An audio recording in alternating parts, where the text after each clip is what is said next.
چلے جاتے ہیں، کوئی ایسا چکر چل جیسے ہی نکل جائیں. یہ ایک استاد ہے، ایک استاد ہے اسے شوق ہے، اسے ذوق ہے پڑھانے کا. وہ جب دیکھتا ہے نا کہ یہ کچھ بچے کمزور ہیں تو وہ کہتا ہے تم نے سیکنڈ ٹائم میرے پاس بیٹھنا ہے مفت بغیر ٹیوشن کے. میں نے دیکھے ہیں یہ لوگ، میں نے دیکھے ہیں استاد اوور ٹائم دیتا ہے. ٹھیک کہہ رہا ہوں جی میں؟ دیتے ہیں جناب، دیتے ہیں. کچھ بچوں کو استاد کہتے ہیں تو گھر آ جانا. یعنی ایک استاد ہوتا ہے، ایک پرجوش استاد ہوتا ہے. ان دو لوگوں میں فرق ہے. اقبال کہا کرتے تھے اگر کوئی شعیب آئے میسر تو شبانی سے کلیمی 2 قدم. کہتے تھے دعا کرو کہ حضرت موسیٰ کلیم کو کوئی حضرت شعیب علیہ السلام جیسا مل جائے. کوئی مل جائے نا ایسا تو وہ پھر تازگی پیدا کر دیتا ہے.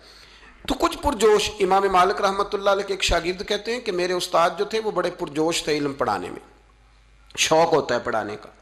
یہ کچھ لوگ جمعہ پڑھاتے ہیں تو کچھ کہتے ہیں کہ ان جمعہ آ گیا تو کی کرنا ہے. ہمارے شاگردوں میں بھی ایسی ہیں، رات کو پوچھتے ہیں.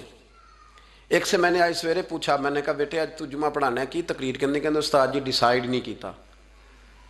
تو میں کہ بھی تو بڑا مولوی تھا نہیں ڈیسائیڈ کیتا، میں تو 8 دن پہلے ہی ڈیسائیڈ کر لینا کیونکہ مجھے تو تیاری کرنی پڑتی ہے. بڑا علم ہوتا ہے نا لوگوں کے پاس، تو ڈیسائیڈ نہیں کرنا، بیٹھیں گے تو فر بات جاری ہو جائے گی. کہنے لگا نہیں وہ میں نے کہا خدا کے بندے کہتے ہو لوگ آخر میں آتے ہیں، تم بتاؤ تم تو تیاری آخر میں شروع کرتے ہو. کچھ خدا کا خوف کریں بھائی. ایک استاد ہوتا ہے ایک پرجوش. امام مالک کے شاگرد فرمانے لگے کہ ہمارے استاد پڑھانے میں بڑے باذوق تھے، ان کا جذبہ رہتا تھا پڑھانے کا اور کتاب سے وابستہ رہتے تھے. پڑھنا پڑھانا مسائل دریافت کرنا یہ شعبہ ہے نا جی ہمارا. جس طرح آپ جس شعبے سے وابستہ ہیں تو اگر آپ اس کو چھوڑ دیں گے نا. فزکس کا استاد بھی کہتا ہے کہ اگر رات کو میں خود پڑھوں گا نہیں تو سویرے پڑھا نہیں سکوں گا. تو اگر آپ وابستہ نہیں نہ رہتے اپنے شعبے کے ساتھ، نئی نئی چیزیں پیدا ہوتی ہیں، جدت آتی ہے، تو آپ کو جوش ہی نہیں ہے اس شعبے کا تو پھر بات کیسے آگے بڑھے گی.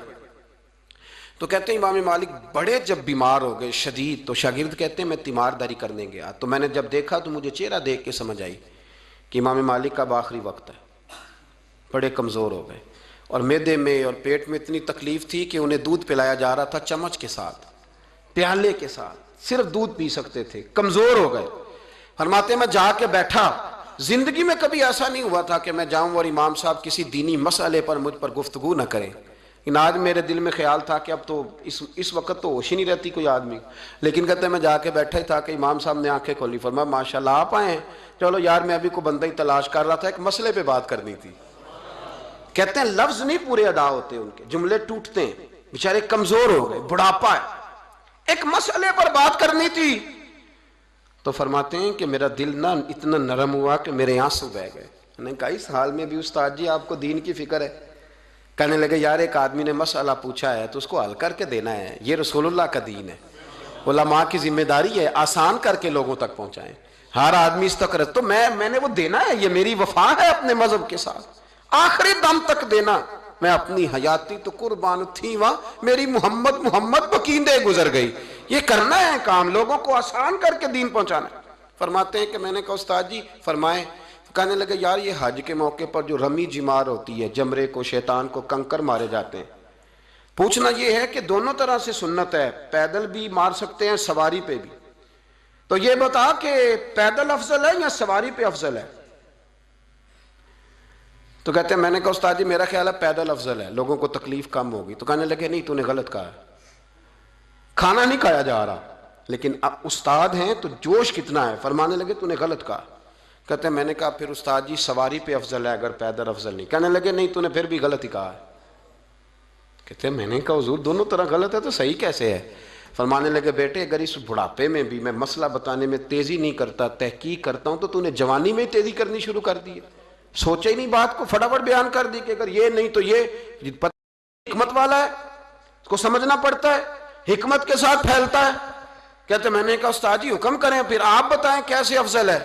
فرمانے لگے مستحب ہے، اچھا عمل ہے کہ ایک شیطان کو کنکر مار کے تو دعا مانگی جائے اور اتنی دیر مانگی جائے جتنی دیر میں انسان 20 آیات قرآن پاک کی پڑھ لیتا ہے.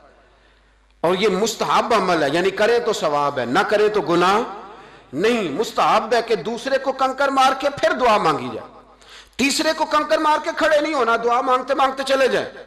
تو فرمانے لگے مسئلہ سن، جس نے چونکہ مستحب ہے مانگے چاہے نہ مانگے، تو جس نے تو کنکر مار کے دعا مانگنی ہے نا، اس کے لیے افضل یہ ہے کہ وہ پیدل کنکر مارے، اور جس کا ارادہ دعا مانگنے کا نہیں نا، اس کے لیے افضل یہ ہے کہ وہ سواری پہ بیٹھ کے کنکر مارے۔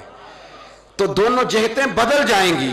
فرماتے ہیں اس بڑھاپے اور کمزوری میں نے امام مالک کی وہ فقاہت دیکھی، اور فرماتے ہیں جب فارغ ہو کے نا امام مالک سے میں باہر نکلا، سلام لے کے میں دروازے پہ پہنچا تھا، ابھی کمرے کے دروازے پہ امام صاحب نے بلند آواز سے کلمہ پڑھا اور ان کی روح پرواز کر گئی۔